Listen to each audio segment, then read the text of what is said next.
In 1990, I produced 3 ice racing TV shows. This show is the highlights from those productions. Let's meet Norm and Mark Gruber as we look at how to set up motorcycles for ice racing. A motocross bike, and the way they build these bikes is to give a lot of travel, a lot of suspension travel, meaning up here in the front forks and the back here. For motocross, we're looking at 12 to 14 inches of travel. That's right, yeah. Okay, now for ice racing, what do you guys got to do? What is the step you do for suspension? Well, for the ice, you want the bike to be a little more stable. You don't need that much travel, so we space out the rear shock to lower it a couple of inches and just make it a little bit softer to hold the track better. And in the front end, we basically just soften up the forks and slide them up into triple clamps to help just lower the bike and get the center of gravity closer to the ice. Okay, so with motocross, if you look down here, in this area here, the engine in that would be sitting up higher, which would give you more clearance over bumps and jumps and whatever. Right. And the front end, let's see if we can, you can turn over to the front end here. You can see this space in here is, it's about 3 inches. Right. And then so this is where you drop the front end 3 inches to bring the front end 3 inches lower to the ground. And then you were saying in the back with the shock, which you can't see because it's a mono shock, but maybe we'll show a picture of the shock, but you put a shorter spring in, or? Right. We took the shock apart, and on the main shaft of the shock, we put an extra spacer in there, so that the shock couldn't extend all the way out. Okay. And that holds it closer, and then we had to use a shorter and slightly softer spring for everything to fit together and work with each other. Plus, in the wintertime, you want the suspension a little softer because of the cold weather, too. Right, yeah. We use a synthetic oil and a lighter weight so that it doesn't get stiffer as the weather gets cold. Okay, now this bike here, have you done any engine modifications, or is it basically stock? Or no, North Shore Racing in Highland Park, Illinois did the port work on it, and we put another pipe on it just to get a little more top end for the longer tracks on the ovals. Okay, so does that make, now being a two-stroke engine, which we should explain is basically there's no valves in the engine, the piston moving up and down and what regulates the fuel flow into the cylinder, and it revs 10, 11, 12,000 RPM, correct? That's right. And so instead of like motocross where you might need more low-end power, you got this built so it makes more. Right. Yeah, I had them do the port work to give me more mid-range and top end, where, like Dan says, on a motocross track you want more snap right off the turns in the tight corners and all. Okay, so do you ride this bike also, Norm? No, I have my own. You have your own. Okay. Does anybody else ride this one? I got a buddy, Al Lanin, and he rides it in the amateur class, and I race it in the pro class. I'd like to add one more thing now. As far as modifying a motocross machine like this, the AMA, the American Motorcycle Association, is trying to get more young people involved in the sport of flat track racing, ice racing, and a flat track motorcycle is a very specialized piece of equipment and consequently pretty expensive. And we're coming up with these different modifications now for motocross bikes to make them competitive on the flat track. And they call it their DTX program. It's a dirt track. It's a pilot program. Right. And a bike set up like this, of course, is good for either old dirt track racing or ice racing. But what it does, it puts the cost more in reach for the average guy. He's not going to lay out $5-6 grand for a dirt track bike just to see if he likes dirt track racing. Whereas he can take his showroom stock bike off the showroom floor, a motocrosser, make these modifications to it, and find out if he likes it or if he's any good at it, and maybe advance from there. So basically what you're saying is an average person can take an motocross bike, even a 2-year-old. Like my son, he's got a 250 Honda, I think it's 84, and he paid $250 for it. So with changing the suspension modification and then changing the tires, get rid of knobbies and putting a dirt track type tire, he'd be able to go run a class against other bikes like his. Right. What's neat about this, you get a lot of kids that well, of course, you see so much motocross racing on TV and so forth, and kids think, wow, I'd really like to do this, and it's a very competitive sport, and there's only a handful of guys that are, going to make it. And kids tend to get disillusioned very soon with something like this. This opens up another facet of racing for them. They say, well, you know. So if he tried motocross and found out he just didn't have the capabilities, because it is a very, when you're running even 20-minute motos or 10-minute motos, it's pretty much of a beating compared, I mean, the pros run 40 minutes. So you're saying a guy that might have tried motocross, didn't really like it, now he can go out and try dirt tracking if he wants and use the same bike. Right. Okay, well, I think we'll explain it a little more when we get on by the road techs. Because this bike here is basically everything on this bike, I think, except for the forks or the legs, which is this part, and the engine. Everything else on this bike is made in America, correct? I believe so, yes. So when you get into dirt tracking, you're talking about American racing. This is the only country where well, in Canada too, but where dirt tracking is an American sport, as American as apple pie or... Very definitely, yes. Because I think I've seen records where in 1903 they were even running dirt tracks on your basic half-mile, oval, fairground horse tracks. Yeah, they've been doing it for a long time, and they used to just take a stock street bike, change some tires, and tape up the headlight and go racing. It's Okay. come a long way since then. Okay, well, let's talk a little bit about this Rotex then. So this engine's, I think when we talked to your brother, this engine's a Austrian engine, 600 cc's, 4 valves per cylinder, overhead cam, correct? That's correct, yes. Okay. And now the frame, let's take a look at the frame. It's a chrome moly tubing. It's made in America. Everything on this bike is set up to do basically one thing, and that's to dirt track race. Yeah, go as fast as you can on an oval track. And then if you look on this side here, you see the rear brake is here. The setup here for the rear brake. The pipe comes out on the right side so that when you're turning left, the pipe doesn't get in the way. Right, you need as much clearance as you can get on the inside because you lean it over at quite an angle sometimes. Yeah, well, we'll get a chance to look at that when we go out on the track and see what kind of angles you get to ride these things at. Now this uses 19-inch wheels front and rear. That's correct.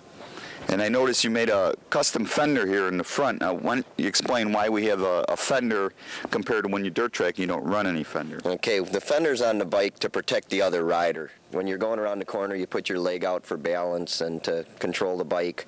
And with the screws in the front tire, in the early years, we had a tendency to every once in a while chew up a few boots and some legs and stuff. So the AMA came out with the rule to put the front fender on the bike to protect the rider. Well, I think your brother got eaten up one time. Yeah, he did. Okay, I remember that. Okay, now, is there anything else you think we should explain about this bike to get people to understand how, I mean, let's go to the back suspension. I think that's one place we should forget.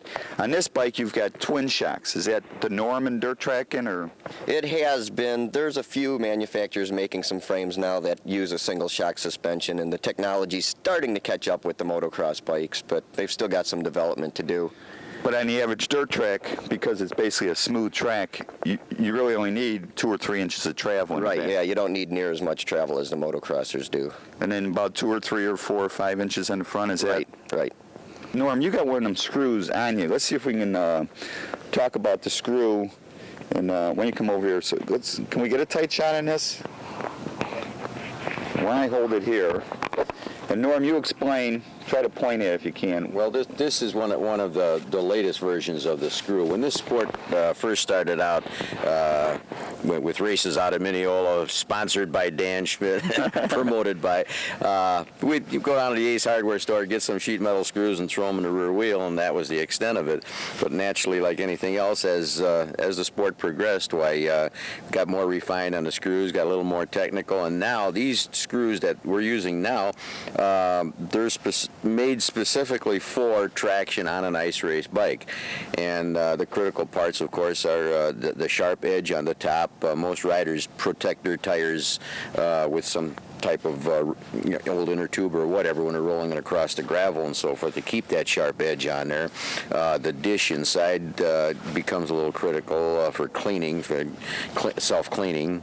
So you're looking at the outer edge on top is the most critical thing to give you your traction and well, like you were saying about the hardware screws, when we used to go to a hardware store, you get a screw that was probably a quarter or 5/64 or somewhere, 5/32 tall, and now the rule states you can go 316. 316. 187 thousandths, and this is the max. We have to draw the line somewhere, so that's where we're drawing the line. Of course, if you could run a taller screw, the more traction you would get, but so there is a rule. So we're sticking with that limitation, right? The AMA, specifies this in the rule book. Dave Hendrickson, who's the access coordinator up at U.S. Cable in Waukegan, U.S. Cable of Lake County, and he rides motorcycles, and I think he's got a 650 Seika, but he's never ice raced. He's motocrossed in the past, so he does have some experience. Okay. So we're going to show, we're going to let Mark ride a little bit, let Dave ride a little bit, give Dave some hints how to go a little faster, and we're going to show you how to ice race on a one-on-one type basis. Okay. All right, let's head out to the ice. Unlike motocross, you'll stay on the seat. You won't be standing up at all. You'll stay sitting down the whole time. You probably run about maybe third gear. I think we're geared to run about third gear around here, probably the whole way around. Maybe on the straight you might have to shift up one gear just to get a little more speed. When you get near the corner, if you're shifting, you'll want to downshift it once and then start to lean it into the corner and lay it over. If you're not turning tight enough, just turn it in a little bit and lean it a little tighter, and it'll just track around. The screws bite really well. I mean, you get probably more traction on the ice than you do on dirt. I'm ready. You ready to show me? I'm ready. Okay, I'll take a couple laps, let you check it out, and then we'll see what you can do. Okay. All right.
Schmitt, and we're out here at the Why Not Inn, which is on Lake Marie, just south of Antioch, for I think the third event or the fourth event of this ice race series for Northern Illinois. Today we're going to talk to the different riders, going to watch some of the action, and let you know more about ice racing, which I think is probably the most exciting sport there is in this country, and in the wintertime, the absolute most exciting thing that can be done in America. 50cc, 60cc combined final. The results are, the 50 was P.D. Johnson on a Yamaha, was first, and Carmelo Hernandez was second in the 50s. And here comes Dan Kaiser on a Kawasaki, leading the 65 class. In second place is Brian Flagman. Coming around is Dan Kaiser, picking up the win.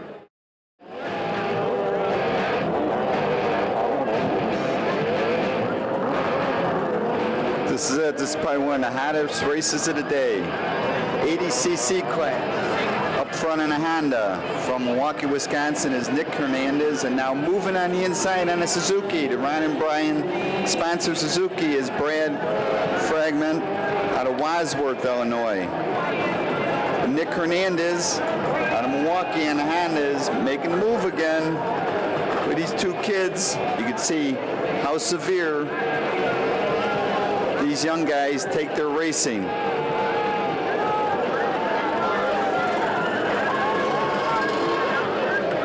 Coming around to the last corner and holding on to the lead and picking up the win is Nick Hernandez.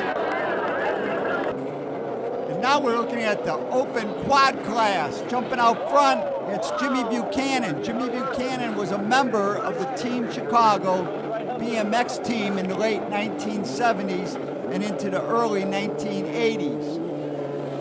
Jimmy's been racing these quads and three-wheelers before it for the last 3 or 4 years. He's running into a problem and had a chance to talk to my old friend.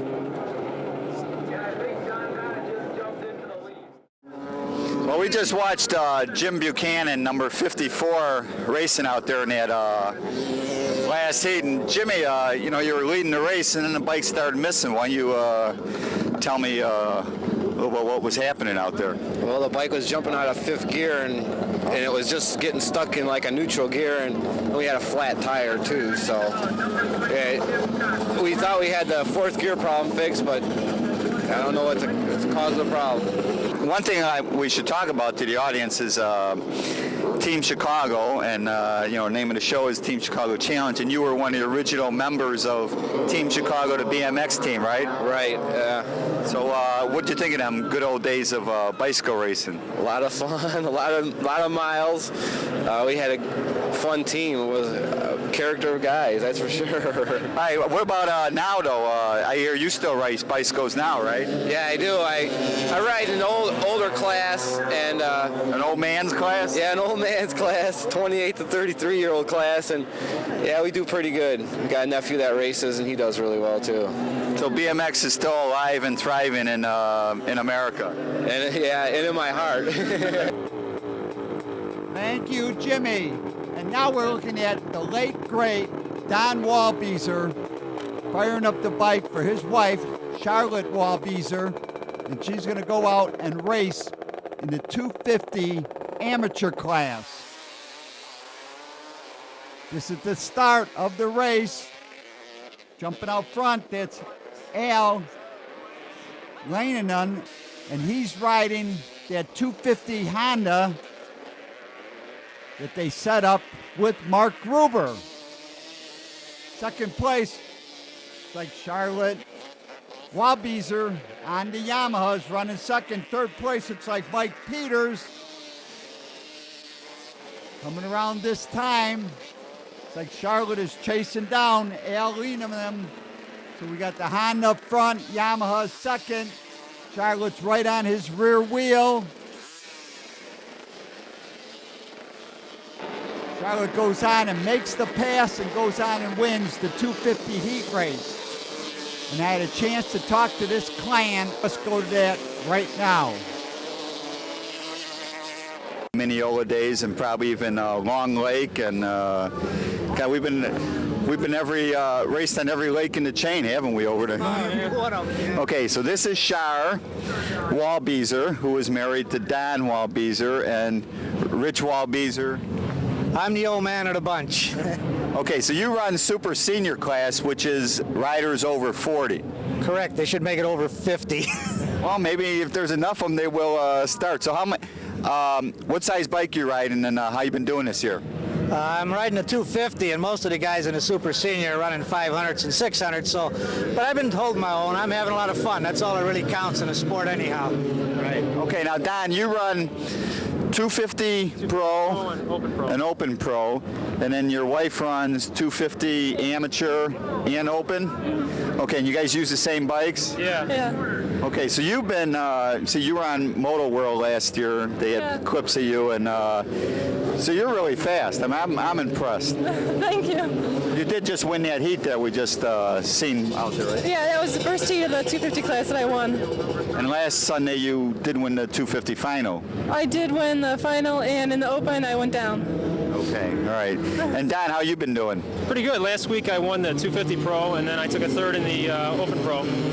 Right now, I was watching you guys practice. I might have some video footage of side by side. Is that how you managed to get so fast? Is competing with each other and? Yeah, we go out and practice out in Marengo. And you say, well, if he could do it, I could do it, right? Right. Uh-huh. Okay, so what is your future plans? Is this all you do is ice race? Yeah, all I do is ice race. I don't do anything in the summer except for some trail riding. And January 29th we'll be going to the Amateur Nationals. Oh yeah, that one in Michigan again. Right. Are you going to win that this year? Hopefully. How about you, Don? What do you think your chances are up there? I think it's pretty good. The guys are fast up there. They're faster than the guys here, I think, on a whole. Everybody's in the hunt. It's going to be tough, but I think we'll be doing good. You want to mention any sponsors? Cyclecraft Yamaha from Woodstock and Original Gold Screws from Upfront Promotions. And Jeff Fredette products. And I also mentioned my motor tuner, Eric Gore. Okay, you guys have your own sponsors like Wallet. what is that? Dad's wallet. Okay, great talking to you. Good luck out there. We'll be watching. Okay, thanks. What a great conversation with my dear friends. And now we're looking at the plus 40 class. Jumping out front, it looks like Jerry Westhouse, Mr. Ice. And he's riding Jeff Fredette's, could be his 250 Kawasaki or his 500 Kawasaki. But Jerry, it really doesn't make much difference. Second place looks like Rich Wallbieser. Fourth place, that Chick Barufi, North Shore Honda. This is the race. Riders over 40 years old. But Jerry Westhouse will not be denied as he goes on to pick up the win. Now we're looking at the Open Amateur class. Battle up front, that's Bill Burns right there. Glenn Salpaka. Glenn Salpaka with tag team. He's riding that Rotex. Rick Gruber and Glenn Salpaka are sharing this bike. Glenn Salpaka clearly in the lead. Second place is like Bill Byrne. Tag team racing. Glenn Salpaka and Rick Gruber picking up the win. In the Open Amateur class, it is Glenn Salpaka. Uh-oh, a bike is down. Let's listen to that Rotex sing as it goes around this quarter-mile ice track. We are in front of Why Not at the Sandbar. And Dave Hendrickson is doing the videotaping, and he keeps swinging to look for gorgeous gals. And he's been pretty fortunate picking out some really nice-looking ladies out here at the ice races. Next up, Pro 250 class, jumping out front. It is Jeff Fredette. Jeff Fredette, the ISDE gold medalist. He is on that 250 Kawasaki. Second place, it's like Mark Gruber, and he's on that 250 Honda. Third place, it's like Don Wallbieser. Mark Janjoff running fourth. Georgie Sabanek, I believe, is running in fifth place. But Jeff Fredette, great off-road racer and a great ice racer, goes on to pick up the win in the 250 Pro class. And now we're looking at the first heat race, Open Pro. Battle up front in the white leathers. That is Vern Brown, Frankie Kaiser, Vern Brown battling back and forth down the back straightaway. Vern Brown dives down on the inside. Frankie Kaiser comes back and goes on to pick up the win in the first heat race. Open Pro class. Second heat race.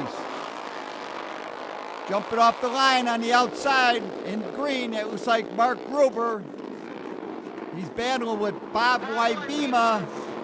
Coming by on the outside now, that looks like Terry Vesto.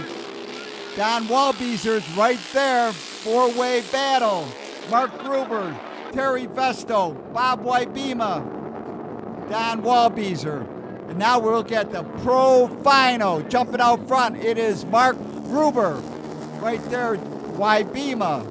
Moving on the outside, that is Rick Gruber. Tag team racing, Rick Gruber on the outside. Rick now grabbed the lead from his brother Mark. Frankie Kaiser just grabbed third place from Bob Wybema. Terry Vesto's battling with Don Walbeezer.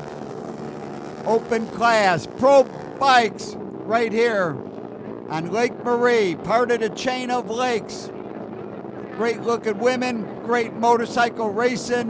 What a great day in January 1990. Going on to pick up the win, it is Rick Gruber. Second place, his brother Mark Gruber. Third place, Frankie Kaiser. Fourth place, Bob Wybema. Fifth place, Don Walbeezer. Sixth place, Terry Vesto. What a race. What a battle on the ice. What a great day to be out ice racing. And Dave Hendrickson swings the camera to watch two more lovely ladies leaving the ice. That's it. Why not at the Sandbar? 1990, January. Racing on the ice is one of my favorite forms of racing motorcycles. And over the years, I have raced in hundreds of races and have done 300 to 400 TV shows with motorcycle ice racing. Contact me, it's teamdan45@gmail.com. I love to hear from my audience. Remember, you can always search on YouTube or Rumble with Dan Schmitt Motorcycle Racing or Dan Schmitt TV. And I highly encourage you to visit the World of Motorcycle Museum, Winamac, Indiana, just off Indiana 39, 4 miles south of North Judson, Indiana. Give them a call first at 574-896-3172. It's a great trip and a great collection of motorcycles.